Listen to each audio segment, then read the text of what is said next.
teman-teman, saya akan membacakan sebuah prosa karya Franz Kafka berjudul Sejenis Burung Bangau dari bahasa Jerman Der Storchartige Vogel.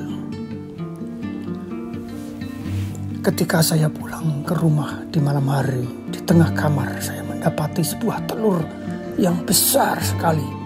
Telur itu tingginya hampir sama dengan meja dan bentuknya bundar. Dengan tenang telur itu bergoyang ke sana kemari. Saya sangat penasaran. Saya taruh telur itu di atas paha saya dan dengan perlahan saya belah telur itu memakai pisau pengiris menjadi 2 bagian. Telur itu sudah terbelah dan cangkangnya terbuka. Seekor bangu meloncat keluar dari cangkangnya, masih tanpa bulu. Burung bersayap masih pendek itu mengarungi udara. "Apa yang kamu inginkan di dunia kami ini?" Saya punya minat untuk menanyakan. Saya melihatnya, matanya ia menatap saya dan saya memandang matanya yang berbinar ketakutan. Tetapi dia meninggalkan saya dan berteriak-teriak di sepanjang dinding, setengah merayap. Satu kaki membantu kaki yang lainnya. Saya pikir, saya kemasi makan malam saya dari meja dan saya lambaikan ke arah burung itu. Di seberang sana paruhnya melubangi buku-buku saya. Dia langsung menemui saya, tampaknya sudah sedikit terbiasa. Ia duduk di kursi dengan napas berdesah. Mulailah ia memakan potongan sosis yang saya telah berikan. Ia menyantapnya, tetapi dengan cekatan, dan dilempar ke saya lagi. Sebuah kesalahan, pikir saya. Tentu saja orang tak akan memulai melompat dari makan telur dipersemakan dengan makan sosis. Di sini pengalaman perempuan diperlukan. Dan saya menatap dia dengan tajam. Apakah dia mungkin punya selera makan dari luar sana? Dia datang dari keluarga bangu. Selanjutnya tentu saja ia akan menyukai ikan. Sekarang ini saya bahkan menyiapkan. Tentu saja persiapan itu bukan sia-sia. Peralatan saya tak memperbolehkan saya untuk menahan seekor burung yang jinak. Saya membawa juga sejenis pakan. Akankah saya menolak sebuah pelayanan kehidupan yang layak? Dia seekor burung bangau.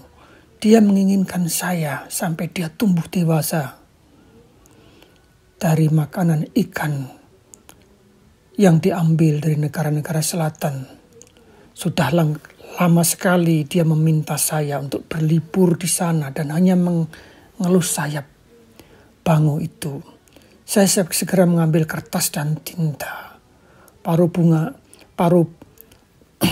burung itu langsung dicelupkan dan dia menulis.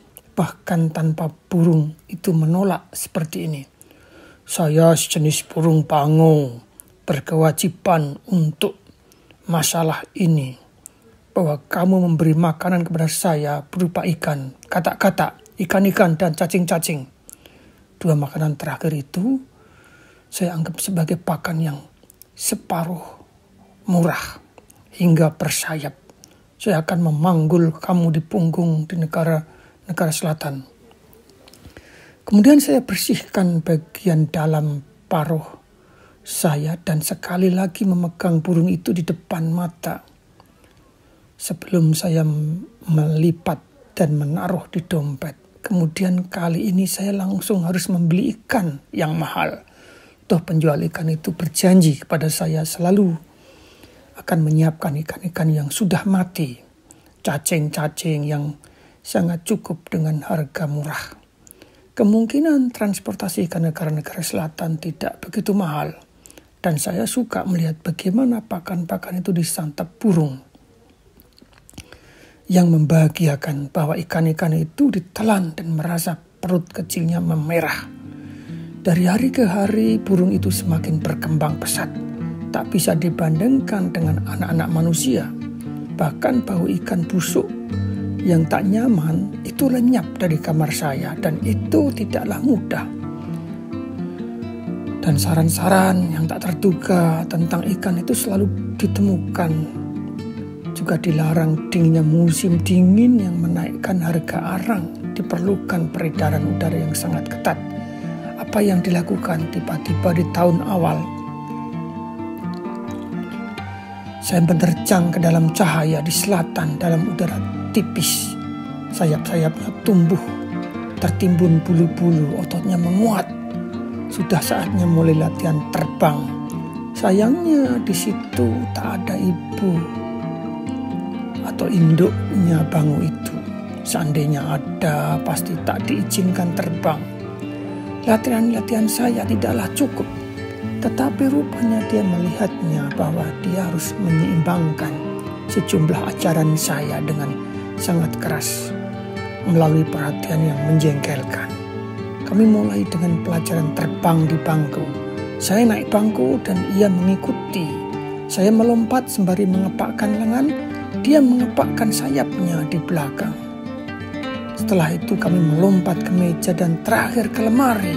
Tetapi selalu saja semua sayapnya mengulangi beberapa kali secara sistematis. Terima kasih. Ini cerpen Kafka tentang fabel yang belum seluruhnya final. Baru saya terjemahkan secara kasar. Jadi nanti ada pengulangan lagi, penghalusan. Kafka dikenal sering mengangkat tema fabel tentang kecoa, tentang burung bangkai, tentang kucing, kambing dan sebagainya. Tapi kali ini ada sejenis burung pangau. Jadi burung pangau ini di Eropa sangat terkenal, terutama pangau yang besar ya.